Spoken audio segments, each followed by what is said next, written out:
Hello, welcome to Extraordinary Women TV with Shannon Skinner. I'm joined by my guest, Morwenna Given, who is a medical herbalist who focuses on treating cancer, diabetic conditions. She's based in Toronto. Later in the segment, before we take a break, I'll have my regular Good to Know Minute when I ask my guests for their top tip on living a successful life. You'll hear Morwenna's. Morwenna, welcome to the show. Thank you for having me. It's lovely to have you here. Now, you are a medical herbalist. And I have to ask the question, what is a medical herbalist?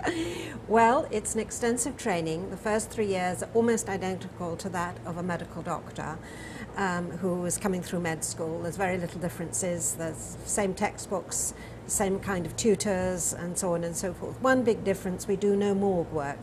But the following 3 years are very different because we have extensive training in pharmacology, biochemistry, plant therapeutics, phytochemistry, that's the chemistry of plants. And we also do our clinical training in a combination of clinics for herbal medicine as well as clinics in hospital or external to hospital training environments. For example, I did some of my training in a dermatology clinic in a London hospital. I also did some training in the UK. In the UK, right? Yeah. In alcohol and addiction clinics in Oxford. So it's different from that of a conventional medical doctor, but there are huge similarities. Unregrettably, it's not available here in Canada. There was a huge spat about 35 years ago between a university and a college about who should train and who should teach this particular qualification, and because it's a degree course, the college lost out and the university refused to take it up, I think very much influenced by Big Pharma, because of course Big Pharma regard us as a threat, because we can do a far more independent evaluation of their products than any doctor can. So by Big Pharma, you mean pharmaceutical business, pharmaceutical companies, right? Yes, I do. Big Pharma. So you studied at Oxford? I did. This is something that you and I have in common. Absolutely. Right? My BA and MA were done at Oxford many years ago. Right. But, yes, I was up and my daughters were up, so we kept it in the family. Place that is near and dear to my heart.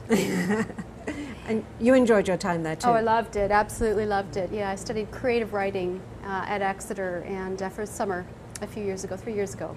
Great place. Yeah, it was absolutely lovely. Magical is the word. It's the intellectual energy there that is unlike nowhere else. Oh, it's fantastic. And what I find fascinating is now that they're actually promoting integrated medicine, you know, one of the few places in the world, but the intellect has realized the importance of it and what my plant therapeutics can bring to what is now the orthodox position. Absolutely fascinating. Now let's talk about what really are the major differences between herbal medicine, which is, I believe, the oldest medicine medicine treatment regime that humans have been practicing from the beginning of time. Absolutely. I mean, 50,000 years, and therefore we have 50,000 years of evidence, not necessarily in the current scientific format that's accepted, but nonetheless it is very, very good evidence. And of course, Big Pharma draw on that evidence to evaluate plants in order to make synthetic drugs. Now, first of all, I'm totally evidence-based, so if I use a plant, I will explain how it works, and I can show you that there's considerable evidence to show how it works in the conventional format that we now use, a scientific format. There's a most wonderful website called PubMed, which is an international website hosted by the US government, which lists in great detail the various lab, in vitro, in vivo work, and so on and so forth. So everything I do, more or less, is evidence-based, but I can also draw on 50,000 years of in-practice evidence, and the two together are extremely formidable. The major difference, I think, with plant medicine and synthetic drugs is that plant medicine works on many, many levels, and they work together.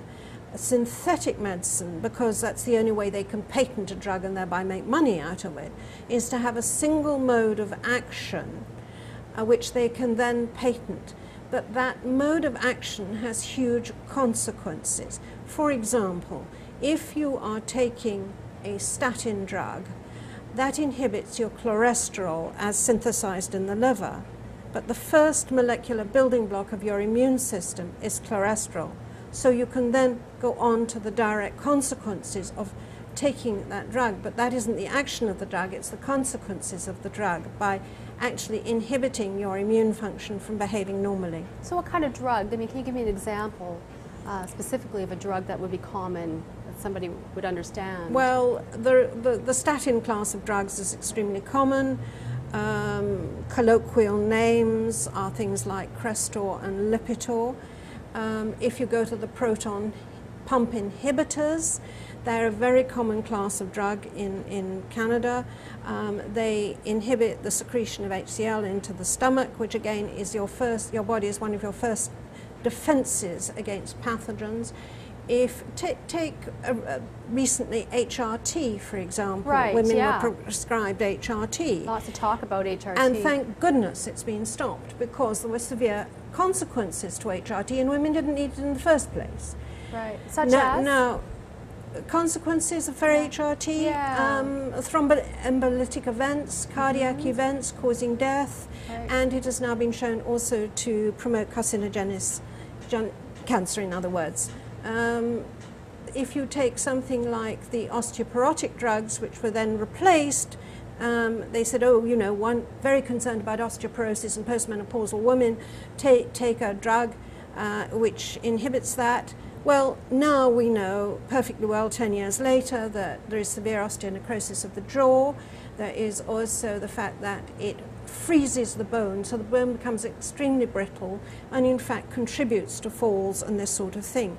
Basically should never ever have been prescribed. If you're concerned about bone health, there are much easier, simpler ways of dealing with that than by taking this kind of drug. Right, and so with your line of medicine, treating with plants and herbs, you can bypass many of these problems, is that right? Well, not only do we correct? bypass, we're actually effective. We actually resolve issues and problems, and we get the body back into homeostasis. So it's more than just bypassing. It's actually making the body work as it should for optimum health, because plants work on various levels. For example, take a simple plant like nettle, which everyone is very familiar Sure, with. yeah. Right. That has most of the trace elements you need for bone health. You know, in a simple nettle. Now, okay, there's an application. How do you take it and in what quantities and so on. But that will do far more for women's bone density than taking a drug that inhibits osteoporosis. Now, Morwenna, one of the illnesses that you deal with is cancer. Yes, indeed. And cancer is one of the leading causes of death in Canada. Not necessarily the second, leading, but it's the second leading, right? Yes. So there are a lot of people out there, obviously, that at some point in their life will be affected by cancer, or somebody in their life Absolutely. to have cancer. How do you treat it? Is it a standard, you know, using herbs and plants? I mean, what is your methodology? Okay, well, there is no such thing as a standard, because I treat everybody as an individual, Right. and therefore my plant protocols are based on their individual needs, Right. and that varies from person to person. There is a certain difference also with the type of cancer they may have, so you take that into account as well. Now, the first thing I do is most people who have been recently diagnosed with cancer and present at the beginning as opposed to post any orthodox treatment are very depleted usually in certain key nutrients of the body. So the first thing as I do as a way of progression is actually build that person's health up, because if they don't build their health up, then they can't resist cancer. And cancer's rather like the Taliban, you know, it hides underground and absorbs an enormous amount of energy and invades the molecular pathways of the body, but you don't necessarily see it until it pops its head up. Right, silence. So it's absolutely, and the tumor that may have been diagnosed is very late stage. That's been going on for 10 years before you get to a tumor stage usually. So by putting the body into homeostasis, you are starting already to block cancer pathways. You're depriving cancer of the way it needs to work in your bodies to succeed. And the simplest thing you start off by doing is taking a patient off the consumption of sugar, because sugar promotes cancer. End of story. It's called the glycolic shift. We've known it since the mid-1920s. It was further confirmed in 2008 on work done on telomeres and by the Nobel Prize winners of that year. It actually is what cancer wants. It wants sugar because that's how it feeds its own energy cells. Now, we do all need sugar in our bodies, but we don't need it from our diet. And this is what most people's diet in Canada today is so heavily laden with sugars that it's actually promoting cancer from within. So sugar now, you know, is this a known cause out there? I mean, I haven't come across any material. There's a lot of material out there, but it's on the technical websites because after all, if you told somebody to come off sugar as a cancer preventive, well, you'd actually be destroying quite a lot of people's livelihood, so it's not promoted, no. But it is absolutely critical. If you wish to inhibit or act preventively to develop cancer, get yourself off all forms of sugar, end of story. And that includes any synthetic substitutes or stevia or agave or anything that's promoted. And the other thing, particularly here in Ontario, which is particular to Ontario, not other parts of Canada, is that we have no iodine in our local soils. And most of the processed goods and the flours that we eat, i.e. we buy at the supermarket, contain bromine. Bromine binds to iodine in the thyroid, depleting your thyroid's ability to function. Your thyroid governs all the metabolic processes of the body. In addition, you're depleting it because we have no iodine in our soils. So there are huge numbers of people in Ontario who have subclinical hypothyroidism. That affects cancer. Most cancer patients either are clinical or subclinical with hypothyroidism. Now, there is no orthodox drug which can resolve subclinical hypothyroidism, but plants can. Well, thank you very much for this wonderful insight. Now, we're going to take a quick break, and before we do, I've got my Good to Know Minute. And Morwenna, I know you've got a great tip for our viewers. Love what you do. That way, you can bring integrity to what you do, you can bring passion what you can do. It will get you all through those long hours you have to work. In my case, it gets you through all the research that has to go on, because for every patient you're looking at least at a week's research, making sure you're up to date, making sure you've got the current things. And I think by bringing passion and love to what you do, that gets transmitted to the patient. And the patient also finds the resources within themselves to deal with whatever it is that they have to deal with. So love what you do. Thank you. We're going to take a quick break, and when we come back, more with Morwenna Given, medical herbalist, and we'll be talking about more about cancer, treating cancer. So stay right there.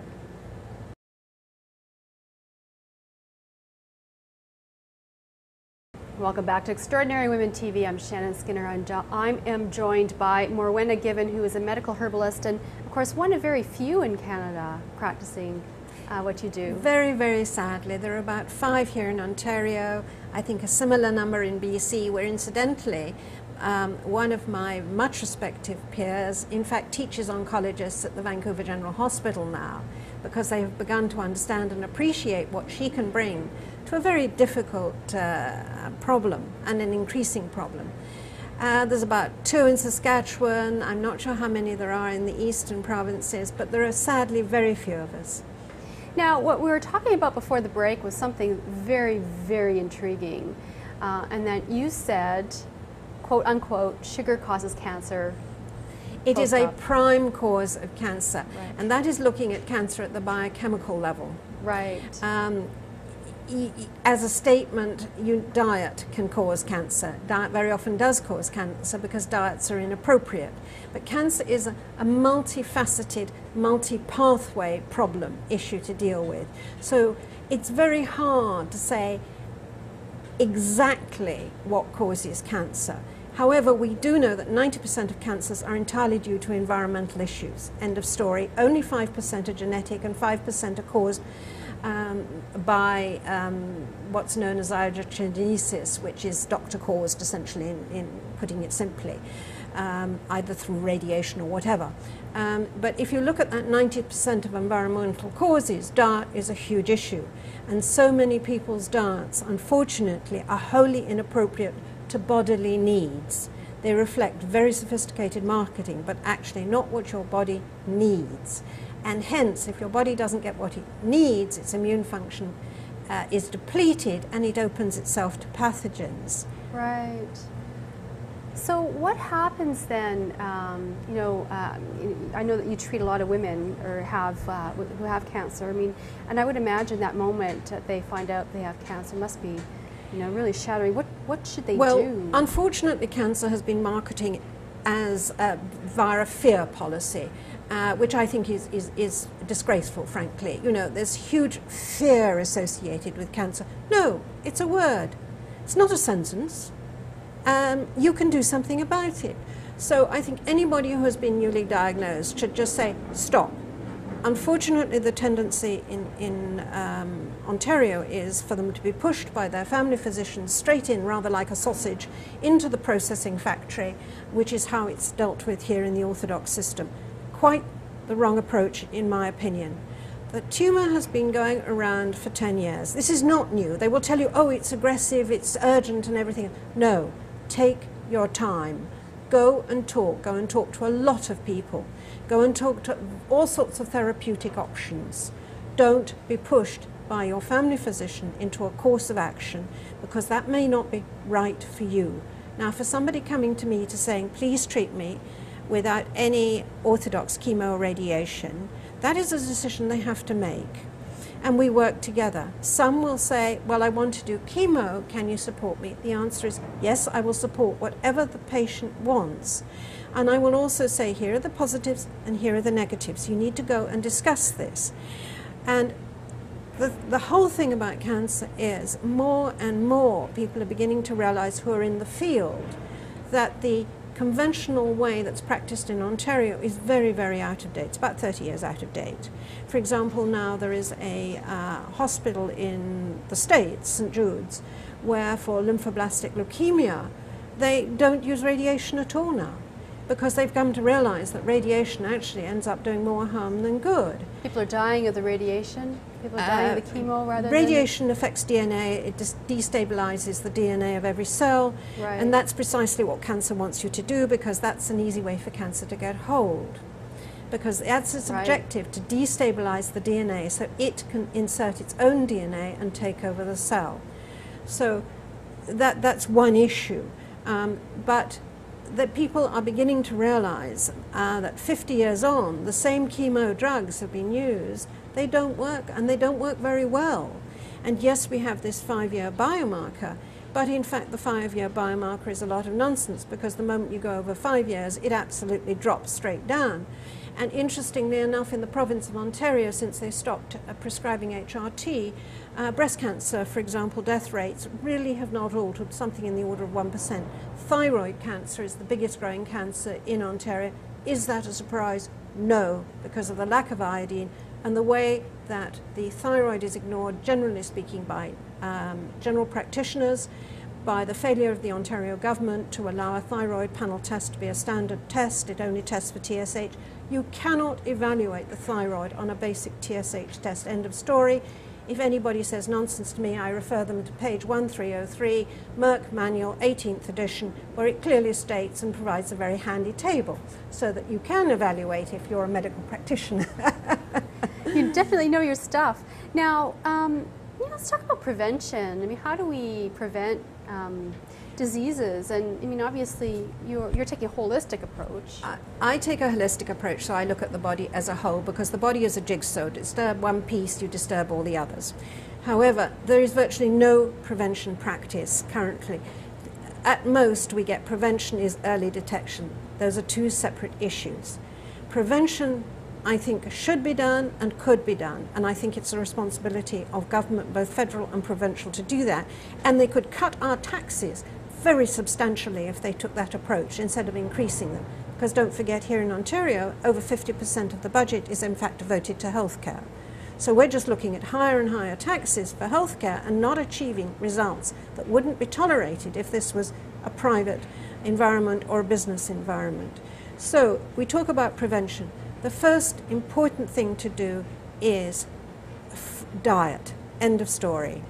You begin and end with diet. Think of Hippocrates, let food be thy medicine and medicine thy food. It's no change. 2,000 years, that is still true. We could involve the supermarkets, more responsible for the products they stock. We're aware of PCBs now, but in fact people are not so aware of the level of pesticides, for example, on fruit and vegetables. But fresh fruit and vegetables are absolutely key to good health. When they're not really aware of the high levels of sugars, they may be more aware of salt now, but not the high level of sugars in any form in processed foods.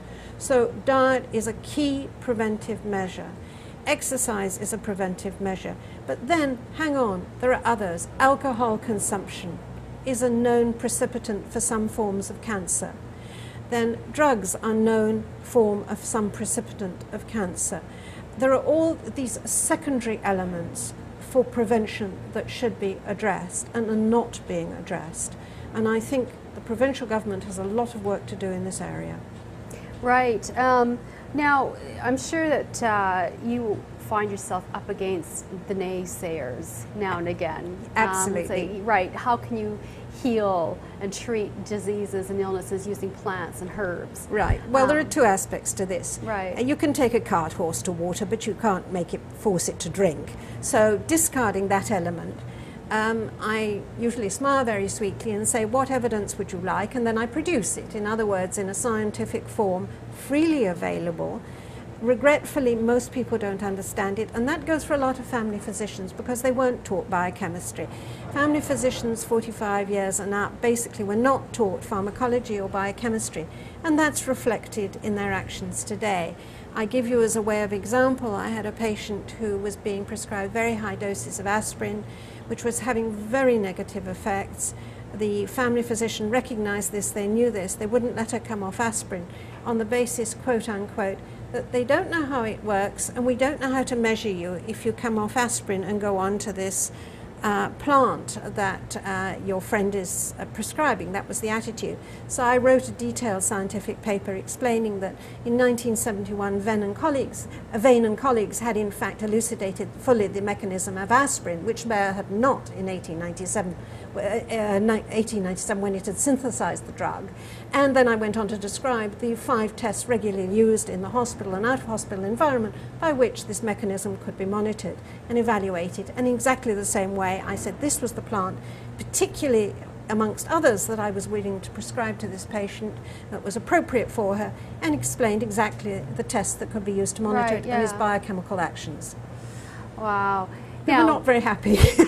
Now, of course, but most, most, if not many, medications or drugs are derived from plants. 95% of synthetic drugs are derived from plants, yes, absolutely. But only a particular part of plant.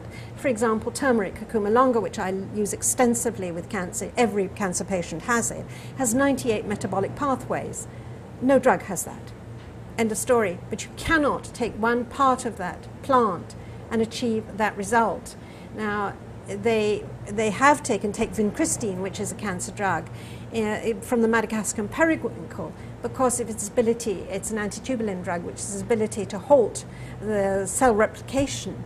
But it has consequences, whereas if you use Madagascan periwinkle or vinca, as we do, you don't have those consequences. Hey, you said something to me interesting when we were chatting prior to the show, that one way that you treat cancer, and to go back to cancer because it's just so rampant, is to thin the blood.